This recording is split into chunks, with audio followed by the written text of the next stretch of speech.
Hello and welcome to SPMIS Academy. Today we'll analyze important newspaper articles of 5th August 2024. Please note you can download the PDF version of today's newspaper analysis by clicking the link given in the comment section. This is the list of the topics that we'll be covering from today's newspaper. The first article is about the concept of substantive equality. ये article काफ़ी helpful रहेगा for essay writing as well as ethics and integrity. वैसे essentially it relates to the concepts of Indian polity GS paper 2. देखते हैं, पहले देखते हैं इस आर्टिकल में क्या बातें की गई हैं. तो आपको पता है कि हाल फिलहाल में सुप्रीम कोर्ट ने एक काफ़ी इम्पोर्टेंट वर्डिक्ट सुनाया है जहां पे उन्होंने reservation for SC and ST community के लिए भी सब क्लासिफिकेशन का कॉन्सेप्ट इंट्रोड्यूस किया है. मतलब अब एससी एसटी रिजर्वेशन में भी पूरे ग्रुप को एक यूनिट की तरह नहीं ट्रीट किया जाएगा. उसमें भी जो ज़्यादा मार्जिनलाइज्ड कम्युनिटी हैं उनके लिए प्रेफरेंशियली मोर रिजर्वेशन की व्यवस्था की जा सकती है, या क्रीमी लेयर का कॉन्सेप्ट जैसे ओबीसी रिजर्वेशन में है वैसा कुछ लाया जा सकता है. तो ये तो हम लोग ऑलरेडी देख चुके हैं अपने फ्राइडे के न्यूज़पेपर एनालिसिस में. अब यहाँ पे इस पे और थोड़ा डिस्कशन किया गया है रिजर्वेशन पॉलिसी को लेकर के कि ये जो रिजर्वेशन पॉलिसी है उससे क्या गोल अचीव करने की कोशिश की जा रही है और हमारे संविधान का कौन सा ऐसा वैल्यू है, कौन से ऐसे आइडियाज़ हैं जिसको अटेन करने की कोशिश की जाती है with help of reservation policy. तो जो सबसे कोर आइडिया है जो रिजर्वेशन पॉलिसी की मदद से अटेन करने की कोशिश की जाती है वो है the concept of substantive equality. देखिए, इक्वालिटी एक ऐसा शब्द है जिसको लेकर के काफ़ी सारे मिसअंडरस्टैंडिंग रहती है कि इक्वालिटी का मतलब सब लोगों को हर एक सर्कमस्टांसेस में बराबर ट्रीट करना. बट इस तरीके का approach towards equality might lead to inequality या फिर इनजस्टिस. जैसे हमने सैटरडे के न्यूज़पेपर एनालिसिस में भी देखा कि एक पर्टिकुलर जो बॉक्सिंग के अंदर मैच में ओलंपिक्स में एक पर्टिकुलर विमेन बॉक्सर के ऊपर ऐसे एलिगेशंस लग रहे हैं कि perhaps she is having hyper androgenic, मतलब उनके अंदर मेल जो हार्मोन्स हैं वो कंपोनेंट्स थोड़े ज़्यादा मिल रहे हैं और इस कारण से ये जो बॉक्सिंग मैच हुआ है दैट इज़ अनफेयर. तो इक्वालिटी, द वैल्यू या the concept of equality actually is not uniformity where you treat everyone equal. The concept of equality is basically the idea where equals are treated equally and unequals are treated unequally. इसी को कहा जाता है substantive equality. और ये जो reservation policy है it aims to attain substantive equality. क्या होता है substantive equality? So it goes beyond mere formal recognition of equality that treats everyone same. It tries to, as per the concept of substantive equality, those who are at disadvantageous position, they must be given some beneficial या preferential treatment in order to get equal opportunity so that their hard work also yields desired outcome. तो ये जो substantive equality है it is actually equity. इसी के लिए एक शब्द दूसरा इस्तेमाल किया जाता है equity, which is not just equality which in general is uniformity, जहां सबको बराबर ट्रीट किया जाए. सिर्फ जो कॉन्सेप्ट ऑफ इक्वालिटी है उसको बेहतर हम समझ सकते हैं with the word uniformity. But substantive equality is rather called equity where equals are treated equally, unequals are treated unequally.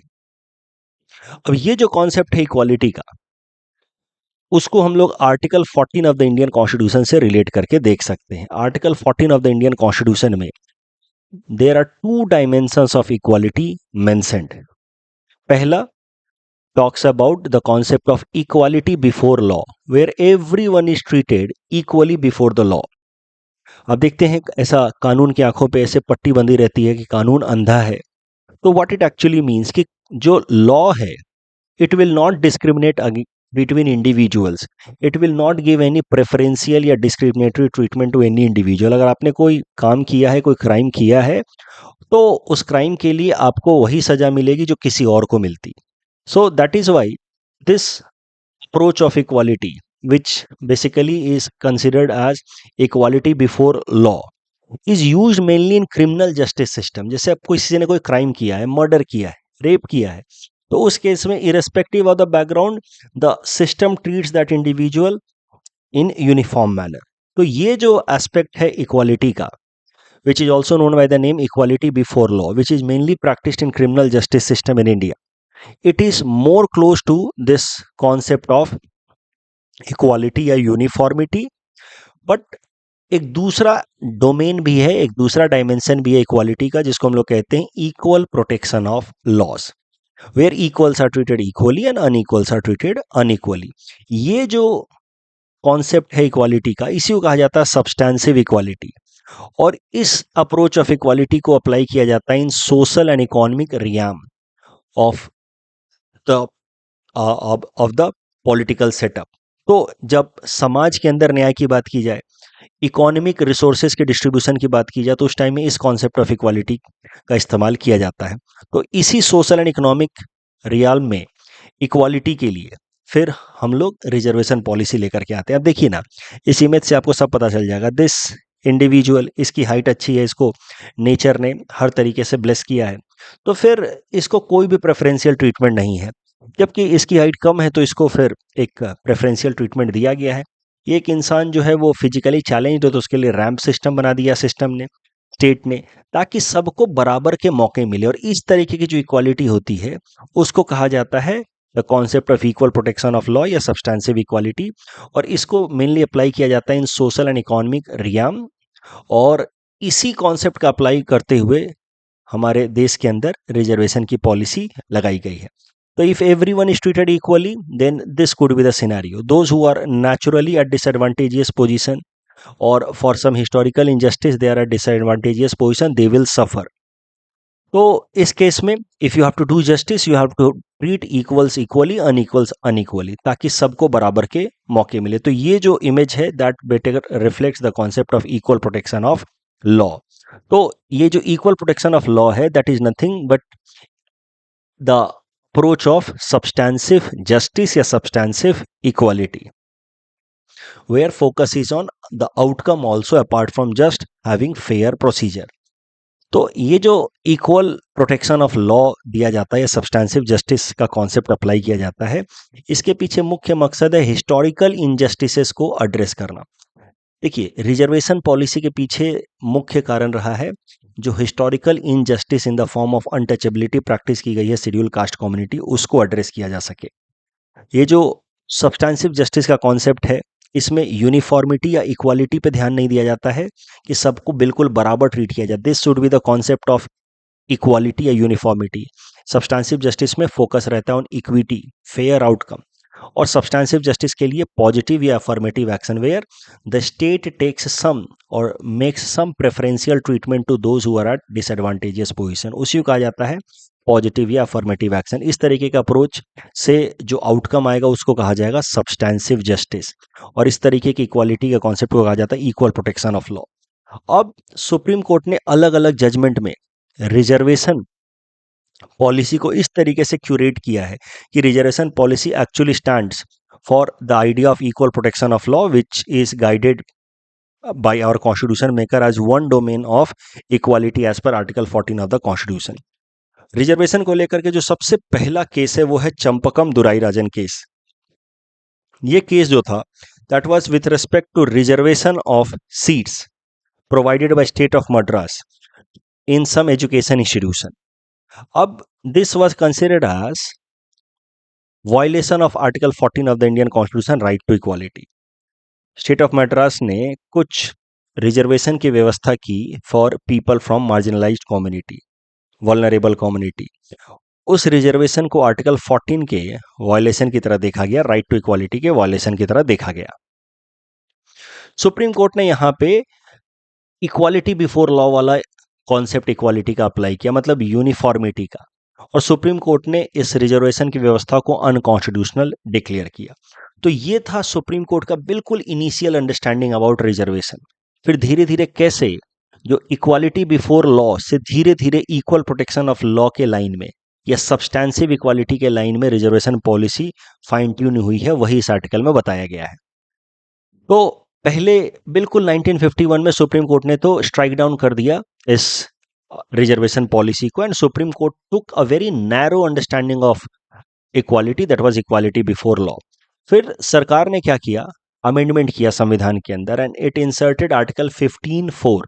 15(4) आपको पता है, इट सेज कि if any special provision is made for advancement of socially and educationally backward class plus schedule caste and schedule tribe, then it will not be considered as violation of article 15, यानी कि right to equality. तो 15(4) के बारे में तो हमने हाल फिलहाल में ही देखा है, इसी की मदद से रिजर्वेशन पॉलिसी लाई गई है। तो उसके बाद से सुप्रीम कोर्ट ने भी धीरे धीरे लिबरल व्यू अपनाया। Article 15(4) was also challenged, it is violating right to equality, लेकिन सुप्रीम कोर्ट ने इसको कॉन्स्टिट्यूशनल माना। तो सुप्रीम कोर्ट का कहना है कि आप सीधा सीधा फंडामेंटल राइट को नहीं वायलेट कर सकते, आपको अगर फंडामेंटल राइट्स को कहीं पे थोड़ा बहुत कॉम्प्रोमाइज करना है for giving social justice in society, for bringing equity in society, तो पहले फंडामेंटल राइट को आप अमेंड करें। ये सुप्रीम कोर्ट ने कहा चंपकन दुराई राजन केस में, और उस हिसाब से सरकार ने फंडामेंटल राइट को अमेंड करके उसी के अंदर एक्सेप्शन के प्रोविजन डाल दिए। तो सुप्रीम कोर्ट ने पहले इक्वालिटी का कॉन्सेप्ट काफ़ी नैरो तरीके से इंटरप्रेट किया, लेकिन साथ ही साथ सरकार को उन्होंने रास्ता भी दिखाया कि अगर आपको फंडामेंटल राइट्स को के ऊपर डीपीएसपी को इंपॉर्टेंस देना है तो यू अमेंड द कॉन्स्टिट्यूशन। लेकिन धीरे धीरे सुप्रीम कोर्ट ने भी इक्वालिटी के कॉन्सेप्ट को काफ़ी लिबरल तरीके से इंटरप्रेट करना शुरू कर दिया। हमने हाल फिलहाल में देखा है कि इंदिरा सोनी जजमेंट में हमने देखा था फ्राइडे के न्यूज़पेपर एनालिसिस में कि कैसे जब मंडल कमीशन के रिकमेंडेशन को इम्प्लीमेंट किया गया इन 1990 बाय वीपी सिंह गवर्नमेंट, तो मामला पहुंचा सुप्रीम कोर्ट में इंदिरा सोनी जजमेंट में, और सुप्रीम कोर्ट ने इस ओबीसी रिजर्वेशन को पूरी तरीके से कॉन्स्टिट्यूशनल माना। तो यहाँ पे आप देख रहे हैं कि यहाँ इक्वालिटी का कॉन्सेप्ट को धीरे धीरे सुप्रीम कोर्ट अब सब्सटेंसिव तरीके से लेने लगी है। Fair equity justice in social and economic domain, अब वहाँ पे सिर्फ नैरो कॉन्सेप्ट ऑफ इक्वालिटी नहीं ले रही है। और यहाँ पे सुप्रीम कोर्ट ने लेकिन डायरेक्टिव दिया था कि overall reservation should not exceed 50%। But एक बात जो मैंने फ्राइडे को नहीं डिस्कस की थी वो ये थी कि इंदिरा सानी जजमेंट में सुप्रीम कोर्ट ने रेस्ट्रिक्ट किया रिजर्वेशन के कॉन्सेप्ट को इन प्रमोशन। सुप्रीम कोर्ट का मानना था कि it can dilute efficiency in administration, क्योंकि ये जो रिजर्वेशन दी जाती है टू द मार्जिनलाइज्ड कम्युनिटी, खासकर एससी एसटी कम्युनिटीज को, उसके पीछे एक और आर्टिकल इंपॉर्टेंट है, वो है article 335 of the Indian constitution, which read something like this कि reservation for SC and ST community can be given in service and post, states that the reservation must be consistently with the maintenance of efficiency of administration। तो सरल भाषा में reservation दी जा सकती है for SC and ST community but not at the cost of efficiency of administration. तो supreme Court ने इंदिरा सानी जजमेंट में कहा कि ठीक है एससी एसटी और ओबीसी रिजर्वेशन दी जाए, बट एक बार जब वो सर्विस में आ जाए तब उसके बाद उनको दोबारा से प्रमोशन के लिए रिजर्वेशन ना दी जाए। और आर्टिकल 335 ऑफ कॉन्स्टिट्यूशन में ये बात कही गई है कि reservation should not be given at the cost of efficiency of administration. Supreme Court ने इसी आर्टिकल की मदद से ये इंदिरा सानी जजमेंट का फैसला सुनाया। बट सरकार ने वापस से क्या किया, एक अमेंडमेंट लाया संविधान के अंदर 1995 में 77th अमेंडमेंट, जहां पे एक और आर्टिकल इंसर्ट किया गया संविधान के अंदर, article 16(4)(a), which said that there could be reservation for promotion purpose also if the member of a particular community are not adequately represented in those services। और सुप्रीम कोर्ट ने M Nagraj case साल 2006 में upheld constitutional validity of article 16(4)(a) means for reservation of certain community in promotion also was accepted as constitutional by Supreme Court in M Nagaraj case in 2006। तो अब conclusion पे हम आते हैं। मुद्दा यह है कि सुप्रीम कोर्ट ने time to time reservation policy को लेकर के अपना अप्रोच बदला है, and from mere concept of equality before law, Supreme Court has moved to the concept of equal protection of law as well, and in that line only Supreme Court has interpreted the reservation policy. और चंपकम दुराई राजन case में काफ़ी strict approach लिया था reservation को लेकर को, strike down कर दिया था।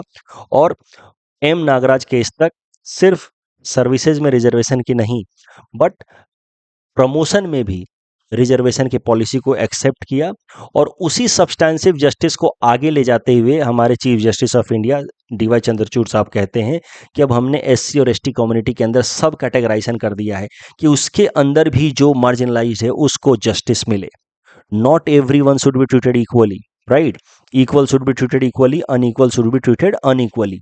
That is the concept of substantive justice. So now even in SC community, ST community also, not entire community is at the same level, and that is why not all of them should be treated equally. So that is why applying the concept of substantive equality, Supreme Court has further gone down to sub classification of SC and ST community for reservation purpose.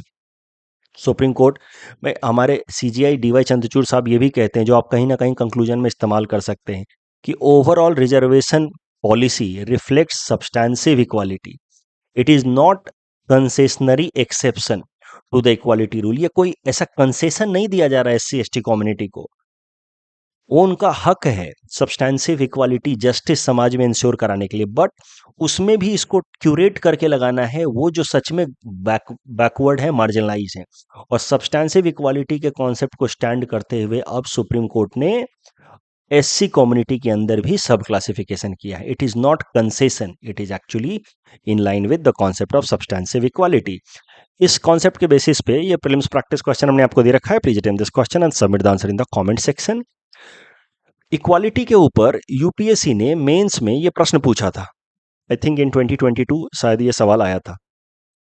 Bharat के अंदर equality और US के अंदर equality का जो concept है संविधान के अंदर, उसको कंपेयर करने की बात की गई थी. भारत के अंदर जो इक्वालिटी है that is more in line with substantive equality aimed at promoting social and economic justice. उसके लिए रिजर्वेशन पॉलिसी की व्यवस्था है.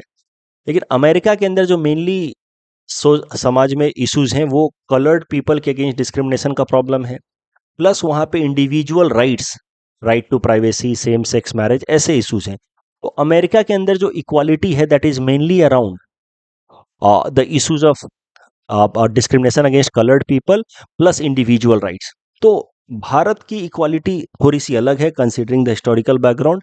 अमेरिका की इक्वालिटी का डिमांड या नेचर अलग है कंसिडरिंग देयर हिस्टोरिकल बैकग्राउंड. उसी पे ये प्रश्न पूछा है. मैंने हिंट्स दे रखा है, जिन स्टूडेंट्स को प्रॉब्लम लगे वो हिंट्स देख करके इस क्वेश्चन को अटेम्प्ट करें, others can attempt it directly. The next article is about International Conference of Agricultural Economists. This topic is important from our syllabus, GS paper 3, agriculture point of view. तो ये एक international conference है, नाम से जैसा आपको समझ आ रहा है, जो यहाँ पे दुनिया भर के जो एग्रीकल्चर से संबंधित इकोनॉमिस्ट हैं वो मिलते हैं. ये कॉन्फ्रेंस 3 साल में एक बार होती है और इस बार भारत के अंदर न्यू दिल्ली में कराई जा रही है international conference of agricultural economist. After 65 years, such conference is being held in India, and this is overall 32nd International Conference of Agricultural Economists. तो एग्जाम पर्सपेक्टिव से इंपॉर्टेंट है. इस साल का थीम है transformation towards sustainable agri food system. Prelims perspective से ये important है. नाम से जैसा आपको समझ आ रहा है, यहाँ पे दुनिया भर के इंपॉर्टेंट एग्रीकल्चरल इकोनॉमिस्ट मुलाकात करते हैं and they exchange knowledge, ideas and innovation with respect to agricultural economics. उसके अलावा दुनिया भर में जो फूड इनसिक्योरिटी रिलेटेड चैलेंजेस चल रहे हैं उसका सॉल्यूशन फाइंड करने की कोशिश करते हैं agricultural economist in this conference. Bharat के अंदर ये पहली बार कराया जा रहा है आफ्टर 65 ईयर्स. ऑफ कोर्स याद रखिएगा प्रीलिम्स पर्सपेक्टिव से. तो 65 साल पहले भी भारत के अंदर ये कॉन्फ्रेंस हुई थी. अभी इस international conference of agricultural economist को एड्रेस किया हमारे प्रधानमंत्री नरेंद्र मोदी जी ने. उसमें उन्होंने कहा कि भारत सरकार ने एग्रीकल्चर के लिए कई सारे इंपॉर्टेंट इनिशिएटिव्स लिए हैं, जैसे सॉयल हेल्थ कार्ड, जहाँ पे फार्मर्स को उनके सॉयल कंपोजिशन के बारे में बताया जाता है, जिसके बेसिस पे वो अपने फर्टिलाइजर का इस्तेमाल कर पाएँ, जिस तरीके के रिक्वायरमेंट उस तरीके का फर्टिलाइजर इस्तेमाल कर पाएँ. ई नैम एक तरीके का ऑनलाइन प्लेटफॉर्म है जहाँ पे फार्मर अपने प्रोडक्ट को उस दाम पे बेच सकते हैं जो रियल मार्केट प्राइस है. तो e NAM addresses the problem of information asymmetry. इसके बारे में कभी डिटेल में चर्चा करेंगे कि what exactly e NAM is. PM Kisan Nidhi, इसके अंतर्गत फार्मर्स को 6,000 रुपये का मॉनेटरी बेनिफिट दिया जाता है in 3 equal instalments of 2,000 rupees each. तो ये सब इनिशिएटिव्स गिनाए हमारे प्रधानमंत्री जी ने. उसके बाद उन्होंने कहा कि हमें ज़रूरत है क्लाइमेट स्मार्ट एग्रीकल्चर प्रैक्टिस करने की. क्लाइमेट स्मार्ट एग्रीकल्चर वो एग्रीकल्चरल प्रैक्टिसेस होते हैं जो बदलते हुए जो सिनारियो हैं क्लाइमेट चेंज के हिसाब से जो कंड्यूसिव एग्रीकल्चरल प्रैक्टिसेस हो सकते हैं, जैसे कि मिलेट जिसको श्री अन्न भी कहा जाता है, उसके अलावा ब्लैक राइस, इन सबको प्रैक्टिस करने की बात की गई है। उन्होंने कहा कि हमें मिलेट उगाने की ज़रूरत है because millet requires lesser amount of water, और मिलेट जो है वो सुपर फूड भी है क्योंकि उसका हेल्थ बेनिफिट ज़्यादा है। उसके अलावा प्रधानमंत्री नरेंद्र मोदी जी ने ब्लैक राइस की भी बात की कि black rice is which is grown in northeastern states like Assam, Manipur, Meghalaya. That is also very beneficial for health perspective and also conducive as per the changing climate, क्योंकि उसको उसके लिए भी वाटर रिक्वायरमेंट कम होता है। तो black rice का health benefit है, that is why it is known as super food. It requires 25% less water and because of its health benefit it is also termed as super food. इस topic के basis पे prelims practice question हमने आपको दे रखा है। Please attempt this question and submit the answer in the comment section. Adopting the person of birds on social media, this topic is important from our syllabus paper 1 SA point of view, GS paper 4 ethics and integrity perspective. देखिए the ये जो article है, ये article थोड़ा अलग है but S A में और एथिक्स में हम इसका इस्तेमाल कर सकते हैं। चाइना के अंदर जो यूथ हैं वो सोशल मीडिया पे इस तरीके का अपना इमेज डाल रहे हैं जहाँ पे दे आर, मतलब ये of course digitally created image है जहाँ पे वो अपने आप को बर्ड की तरह रिप्रेजेंट कर रहे हैं और ऐसे बिजली के तार पे जैसे बर्ड्स बैठी रहती हैं वैसे वो बैठे हैं, ऐसे अपने आप को अपने डिजिटल क्रिएटेड इमेजेस को पुट कर रहे हैं सोशल मीडिया। ठीक है, तो ये जो ट्रेंड है that is being seen amongst young people in China. और ये क्यों ऐसा आ रहा है ट्रेंड? इस ट्रेंड का नाम दिया गया लाइंग फ्लैट या लाइंग लाइक अ बर्ड। तो इन तरह के इमेजेस से जो यूथ है चाइना का वो रिफ्लेक्ट करना चाह रहा है कि बर्ड्स की लाइफ कितनी अच्छी है as compare to humans. They are trying to cope up the economic pressure because of the pressing job market challenges, academic stress, and they are adopting persona of bird, एक bird की तरह अपने आप को reflect कर रहे हैं rather than being human. So basically इस तरीके के ट्रेंड से on social media youth are trying to reflect कि we humans have made our life more difficult unnecessarily and even animals and birds are having a better life. So this तरीके through this social media trend youth are symbolizing the desire to escape societal pressure and expectations. ये तरीका है एक manifestation का, एक तरीके से आप कह सकते हैं कि ये प्रोटेस्ट है against the modernity in current time. और this is how youth are expressing their frustration कि how overwhelmed they are because of such a stressful life, relentless demand of modern life. तो एथिक्स में इसका बड़ा अच्छा इस्तेमाल किया जा सकता है, राइट। एक गाना भी है, पंछी नदियां पवन के झोंके, कोई सरहद ना इन्हें रोके, बिल्कुल वही गाना मुझे यहाँ याद आता है। तो ऐसा कुछ है कि उसमें कि क्या पाया हमने इंसान होके, राइट, वही कुछ एग्जैक्टली यही ट्रेंड है। एथिक्स में बड़ा अच्छा इसका इस्तेमाल होगा, एस्से में भी इस्तेमाल होगा। ऐसा ही कुछ आइडिया चाइना के यूथ यहाँ रिफ्लेक्ट करने की कोशिश कर रहे हैं थ्रू सोशल मीडिया ट्रेंड। थोड़ा लाइटर नोट पे ही कि क्या फ़ायदा ऐसे इंसान बन करके जीवन भर ऐसे भागते रहो, ऑफिस भागो फिर काम करो। See how the bird life of birds are. So एक ऐसे भी इंग्लिश में भी कहावत है कि what's the point in having life of busyness and care when you do not have time to stop and stare. Time ही नहीं है जिंदगी में तो what's the point in having such life. तो इस तरीके से अपना मॉडर्न लाइफ के अगेंस्ट फ्रस्ट्रेशन को रिफ्लेक्ट करने की कोशिश कर रहे हैं youth through social media platform. अच्छा, सोशल मीडिया को लेकर के यहाँ पे एक पॉजिटिव एस्पेक्ट भी दिख रहा है जो आंसर राइटिंग में इस्तेमाल कर सकते हैं आप, कि social media in this particular case appears to be a platform where young people are able to express their emotional needs, their need for freedom and break away from the pressure of reality. So that is positive aspect of social media. इस topic के basis पे या prelims practice question हमने आपको दे रखा है। Please attempt this question and submit the answer in the comment section. Next article is about new domicile policy. This topic is important from our syllabus GS paper 5 Assam issues point of view. हमारे CM Himanta Biswa Sarma साहब ने कुछ important announcements किए हैं हाल फिलहाल में। उसमें से एक अनाउंसमेंट है कि एक असम सरकार न्यू डोमिसाइल पॉलिसी लेकर के आएगी जिसके तहत government jobs in the state will be restricted only to those individuals who are born in Assam. उसके अलावा land rights of tribal people, उनको इंश्योर कराने के लिए एक कानून लाया जाएगा जहाँ पे land rights will be given to tribal people even outside the tribal belt. इसकी मदद से ट्राइबल बेल्ट्स को ओवरऑल उसकी एरियाज को इंक्रीज करने की कोशिश की जाएगी। इसके अलावा any sale of land between tribal and Muslim communities will require approval from chief minister office itself in order to avoid unauthorise transaction. Overall general focus on law and order will be there, उसको भी improve करने की कोशिश की जाएगी by improve civic infrastructure. और civic infrastructure को improve करने के लिए उससे रिलेटेड अगला आर्टिकल है गुवाहाटी रिंग रोड आ रहा है। तो आंसर राइटिंग वगैरह में इस्तेमाल किया जा सकता है कि इंफ्रास्ट्रक्चर को डेवलप करने के लिए, सिटी ट्रैफिक कंजेशन को अवॉइड करने के लिए। आज आप अगर आप गुवाहाटी में, तो आपको पता ही है कि क्या चल रहा है, सिटी कंजेशन क्या होता है, देख ही लिए होंगे आप, कैसे पानी भर गया हर जगह। Even I am stuck in office और वहीं से मैं रिकॉर्डिंग कर रहा हूँ। ठीक है। तो गुवाहाटी रिंग रोड आ रहा है सिटी के अंदर कंजेशन को अवॉइड करने के लिए, सिटी इंफ्रास्ट्रक्चर और लॉजिस्टिक्स को स्ट्रेंथन करने के लिए, और उससे लॉ एंड ऑर्डर भी बेहतर होगा, पुलिस पेट्रोलिंग अच्छी हो पाएगी। तो गुवाहाटी रिंग रोड से रिलेटेड अगला आर्टिकल है 121 किलोमीटर लंबा एक रिंग रोड का प्रोजेक्ट सरकार ने, भारत सरकार ने अप्रूव कर दिया है गुवाहाटी के शहर के लिए। It will take about 5729 crore. तो it will enhance long distance connectivity on national highway number 27। इस गुवाहाटी रिंग रोड में एक मेजर ब्रिज भी बनाया जाएगा over Brahmaputra river.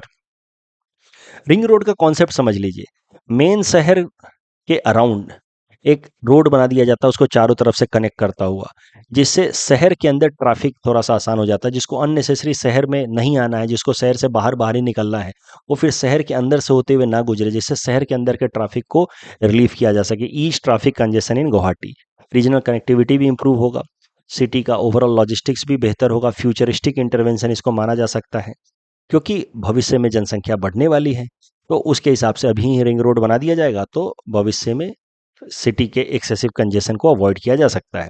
Ring road का कॉन्सेप्ट मैं आपको ऑलरेडी बता चुका हूँ। A road that goes around the edge of the town allowing the traffic to avoid the town centre, those traffic that could bypass should not come into the city area, that is the concept of ring road. इसके basis पे problems practice question हमने आपको दिया है। Please attempt this question and submit the answer in the comment section.